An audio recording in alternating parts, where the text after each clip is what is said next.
Europe 1. Le grand direct des médias avec Thomas Joubert. Et après plusieurs jours de confusion, de rebondissement, France 2 a finalement réussi à organiser le dernier grand rendez-vous télévisuel de la campagne présidentielle. Les 11 candidats seront réunis ce soir, mais alors ils ne débattront pas. Chacun aura 15 minutes pour convaincre face à David Pujadas et Léa Salamé. Alors pourquoi cette émission a été si compliquée à organiser? On va voir ça ce matin avec Alexandre Cara, directeur de la rédaction nationale de France Télévisions. Bonjour Alexandre. Bonjour Thomas. Les auditeurs d'Europe 1 vous connaissent bien puisque vous avez passé quelques années dans cette maison.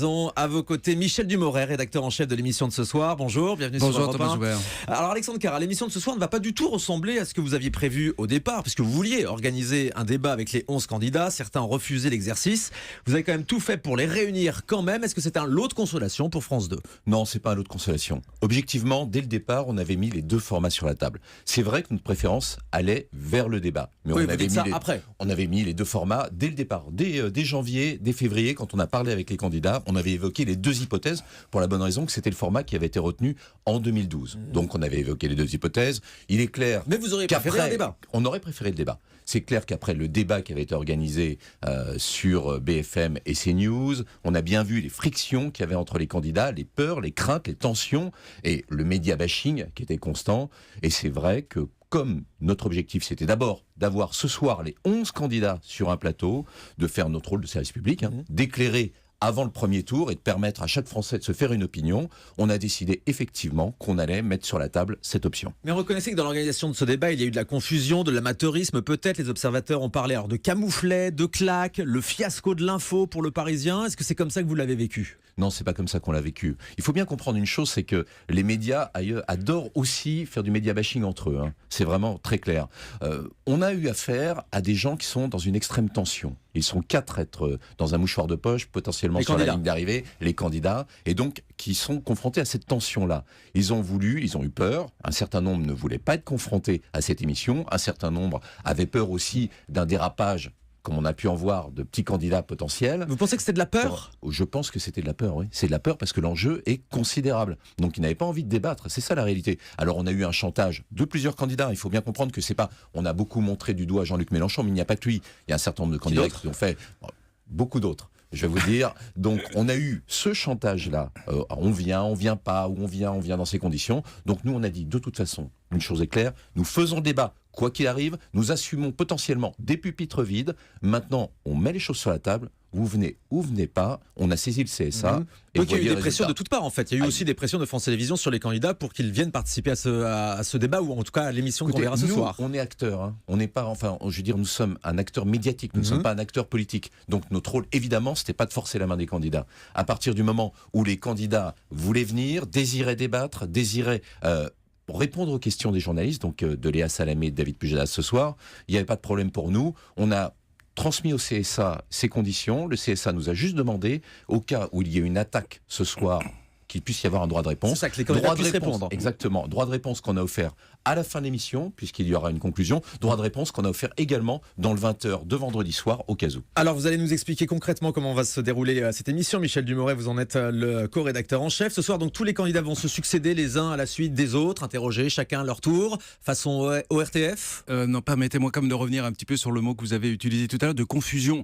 Nous, on est assez serein, on est finalement assez content de ce qui se passe. Depuis le mois de janvier, c'est à ce moment-là qu'on décide de la date du 20 avril, qui il est vrai, est une date importante puisqu'elle est à 3 jours du premier tour de. Et est-ce que c'est le bon scrutin. timing en fait, parce que c'est ce que vous reprochez les candidats? Écoutez, aujourd'hui, je suis plutôt en train de vous dire oui. Alors c'est vrai qu'au mois de janvier, on était audacieux quand on s'est dit qu'on a pris le pari d'offrir aux téléspectateurs et donc sur le service public cette fenêtre pour déterminer finalement un choix qui est encore assez hésitant. Il faut quand même rappeler qu'il y a un tiers aujourd'hui de l'électorat qui ne sait pas encore pour qui il va voter. Donc c'était de notre mission, mais d'une manière assez sereine. Comment ça va se passer ce soir alors? Non, pas de confusion. Pour moi, c'est très important de rajouter ça parce que tout a été extrêmement clair pour nous depuis le départ. C'est vrai que cette date est compliquée, qu'elle est à 3 jours du débat et que donc elle a un petit peu cristallisé toutes les passions. Alors ce soir, donc chacun les uns à la suite des autres, ouais. Ce sera moderne? Ça sera extrêmement moderne et surtout programmatique à 3 jours du débat, ce qu'on a voulu faire avec Alix Bouillaguet, qui est aussi co-rédactrice en chef de cette émission.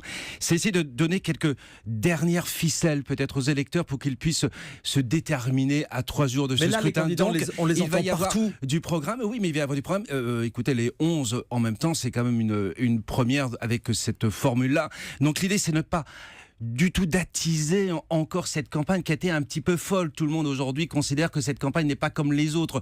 Donc on va être assez structurant, statutaire ce soir, et on va en effet essayer d'aller sur le programme pour que les Français puissent se déterminer. D'accord, si un candidat est attaqué par un autre, on a bien compris, il aura la possibilité de répondre à la fin de l'émission. Oui. Alors Alexandre Carra, concrètement, comment ça va se passer? Tous les candidats sont réunis au même endroit, ils vont se croiser par exemple ce soir? Ils peuvent potentiellement se croiser. Je pense que ça ne sera pas forcément le cas, parce qu'ils auront chacun une loge, mais ils peuvent se croiser. Mais qu'est-ce qu'ils font en attendant que les autres Ils passent? se croiseront à la fin de l'émission, de toute façon, pour la conclusion, où ils vont se retrouver tous ensemble sur le plateau. Alors ensuite, ils vont rester, Pour 2 minutes 30 ils vont chacun, rester c'est ça? dans leur loge, et je pense qu'ils vont écouter attentivement leur concurrent s'exprimer. C'est comme Ouais, les et euros Thomas- du bac en fait, chacun à son tour. Comme les euros du bac, Thomas Joubert, je voulais simplement dire qu'ils vont faire comme les millions de téléspectateurs qui vont nous regarder ce soir. Ils vont regarder une émission politique et statutaire. Voilà tout. Donc ils vont probablement être chacun dans leur loge avec leurs invités. Ils vont écouter, regarder, et puis ils auront cette conclusion. Cette conclusion quand même où on va avoir les 11 candidats ensemble, 2 minutes 30 pour conclure. 2 minutes 30, c'est assez long pour une conclusion. Alors ça commence dès 20h, l'émission s'achèvera vers 23h30 me semble-t-il. À quelques heures donc de ce grand rendez-vous, c'est bon, vous avez la garantie que tout le monde sera là, ou il peut encore y avoir des faux bons de 2 dernières minutes? Ah bah écoutez, non, je pense que là, ça y est, on y est. C'est vrai qu'on a eu quelques sueurs froides, mais on a eu vraiment l'accord définitif de tous les candidats. Et hier soir, on était encore en train de négocier avec les équipes de Mélenchon et celle de François Fillon sur les derniers détails, mais je vous Mais qu'est-ce qui confirme s'est qu'on passé avec sera Jean-Luc tous là. Mélenchon? Il a fait ça à diva, Alexandre Carra? Non, il n'a pas fait sa diva. Vous connaissez Jean-Luc Mélenchon. Il a planté un certain nombre de médias, on va le dire comme ça, au cours d'interviews. Il a, en plus, dans sa faconde, il veut libérer les journalistes. Visiblement, il veut lui-même se libérer des obligations journalistiques. Donc, c'est pour ça, en fait, il a mis une pression depuis le début de l'organisation de cette émission pour simplement tenter Mais vous saviez qu'il d'obtenir ne un pourrait certain pas nombre se de choses passer dans de cette l'organisation. exposition médiatique? Non, on ne savait pas, Thomas Joubert. On pensait qu'il y avait en effet une interrogation concernant Jean-Luc Mélenchon, mais c'est normal. Nous sommes à 3 jours du premier tour de cette élection qui est une élection chamboule-tout. Donc on peut comprendre aussi finalement la tension, les hésitations, les interrogations des candidats. Et on a essayé de répondre à ces interrogations et je pense qu'on les a tous rassurés. Ça vous a fait mal de voir que BFM TV avait été capable d'organiser un débat à 11 et pas le service public, Alexandre Carra? Non, parce que ça a été un beau succès. Franchement, de BFM TV et de CNews. Donc, non, c'est plutôt un exercice qu'on a regardé avec intérêt. On en a vu l'efficacité parfois, les limites également. Donc, nous, on est assez contents, en tant que service public, de faire cette émission ce soir, parce que c'est un autre registre.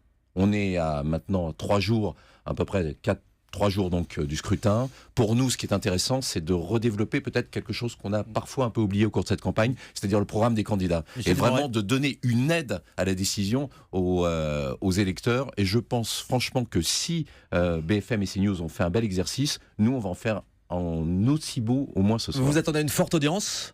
Plus de 5 millions de téléspectateurs? Bah, on espère en tout cas, et le débat, je vais vous le dire, c'est avec le public qu'il aura lieu, et c'est ce face-à-face entre ces candidats et le public, c'est finalement la promesse du service public. On est très content d'offrir cette possibilité-là. Alors plus globalement, sur l'ensemble de la campagne électorale, on avait clairement observé qu'en 2012, la campagne électorale s'était passée sur le service public. France 2 avait été en pointe, TF1 était un peu à la ramasse. Là, honnêtement, on a eu un peu l'impression du contraire. Ah bon? Mais c'est une impression. Ce n'est qu'une impression. Juste comme ça, je vais vous donner un chiffre. En 2012, pendant la période d'égalité, on avait fait à peu près un peu plus de 3h30 de politique sur France 2. Cette année, sur la même période, on a fait 15 heures de politique sur France 2. Donc plus de temps d'antenne consacré à la présidentielle. 5 fois plus, Ouais. à peu près. Il y a les primaires de la droite, les primaires de la gauche, qui ont été organisées, là encore, sur France 2, sur le service public. On a fait 13 émissions politiques sur la saison, c'est Donc inédit France 2 n'est également. pas passé à côté de la campagne électorale, vous le dites clairement, Michel Debré. Ah bah clairement, et regardez l'émission politique qu'on co-dirige avec Alix Bouillaguet, c'est la seule émission où tous les candidats sont venus. Notre concurrent, vous parliez de TF1, avait aussi mis à l'antenne une émission qui, je crois, est restée juste 3 numéros puis s'en va.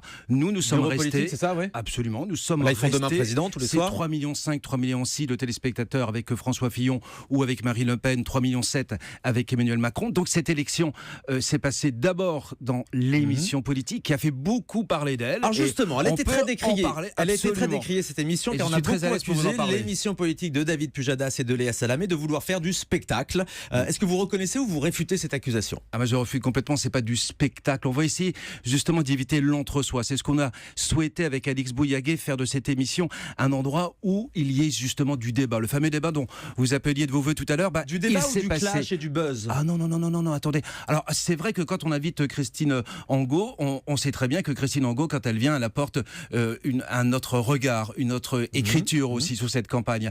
Donc, Christine Angot, en effet, il y a un moment extrêmement fort qui se passe avec François Fillon. Mais je vous dis ça, c'est du direct, Thomas Joubert. C'est un moment de vie également. Séquence. Et elle est indispensable parce que justement, on veut apporter un autre éclairage sur cette campagne électorale. Je pense qu'aujourd'hui, et vous le savez très bien, les politiques sont extrêmement décriés par la population, mais aussi les journalistes. Donc pour nous, c'était aussi compléter notre offre et essayer de donner justement cette parole à la société civile. Il y a eu Christine Angot, mais il y a eu aussi Philippe Martinez, il y a eu aussi le juge Trévélic. Voilà, il y a eu aussi des parcours et des itinéraires complètement différents. Et là aussi, c'est une séquence qui dure 10 minutes sur 2 heures. 2 heures où ils sont venus présenter leur programme. Elle apporte quelque chose, cette séquence, Alexandre Carra? Mais évidemment, Thomas Joubert, c'est notre rôle aussi de service public d'agiter le débat, de véhiculer des idées, de provoquer cette animation politique, justement. Au nom de quoi Christine Angot serait disqualifiée pour venir porter une parole publique sur un plateau de service public? Mais ça n'a pas été très apprécié par les candidats. Non, mais ensuite, et nous, on est censé quoi? On est censé dérouler forcément le tapis rouge aux candidats? On est censé leur servir des petits fours? Non, la réalité, c'est qu'effectivement, les candidats se sont retrouvés systématiquement en difficulté sur l'émission politique, et c'est tout à l'honneur du service public et de l'indépendance. Et ça a de ces mis en danger journalistes. à un moment vos relations avec les candidats? Ça a été compliqué pour préparer les émissions parce que c'est vrai que pour une fois, ce qu'on disait aux politiques qu'on invitait, c'est que ce n'étaient pas les politiques qui choisissaient la ligne éditoriale de l'émission. Ce n'est pas les politiques qui allaient choisir les invités. Que nous avons souhaité, nous, la rédaction en chef, de maîtriser cette ligne éditoriale. Donc c'est vrai que ça change un petit peu les habitudes. C'est vrai et avoir que c'est donc votre rôle de journaliste. Exactement. Juste un mot sur ce qui va se passer dimanche soir. On le sait, l'incertitude n'a jamais été aussi grande. Est-ce qu'à 20h dimanche soir, vous serez en mesure d'annoncer les résultats, Alexandre Carra? Joker. Non, mais la réalité, c'est qu'on n'en sait rien. Donc, on a tout prévu, on a prévu tous les scénarios. C'est-à-dire, vous avez prévu des annonces à 3 ou 4 candidats? C'est-à-dire qu'on a prévu évidemment des annonces à 3 ou 4 candidats, mais surtout, on va se laisser cette liberté de décider que si à 20h, on n'est pas sûr du chiffre, soit on donnera une fourchette, soit on dira on attend pour donner un chiffre. Mais en tout cas, on ne donnera pas un chiffre dont on n'est pas sûr à 20h, ça c'est une certitude. Et puis j'ai une dernière question. Après le premier tour, la campagne ne sera pas totalement terminée. Il y aura évidemment le second tour. Et là, vous co-organiserez un débat entre les deux finalistes avec TF1. Pourquoi vous ne voulez pas de BFM TV sur ce débat? C'est pas qu'on veut pas de BFM TV. D'ailleurs, on libère le signal pour BFM TV. Donc BFM TV va il diffuser réclame de participer à ce débat. Oui, mais il y a 2 candidats. Je veux dire, on va pas mettre 5 journalistes ou 3 journalistes pour interviewer 2 candidats. C'est vrai que c'est plutôt la tradition de l'entre-deux tours d'avoir les 2 chaînes statutaires aujourd'hui le faire. Moi, j'ai rien contre le fait que BFM aujourd'hui, bien sûr, le paysage tout a peut changé. changer. Aujourd'hui, il nous semblait avec TF1 raisonnable de mettre 2 journalistes face à 2 candidats. Voilà, peut-être qu'effectivement les choses évolueront. Et je tiens à le dire, hein, je salue moi la campagne qu'a fait BFM au cours de cette année parce qu'ils ont fait quand même des programmes et des interviews remarquables. Et des jolis coups. À tout de suite sur Europe.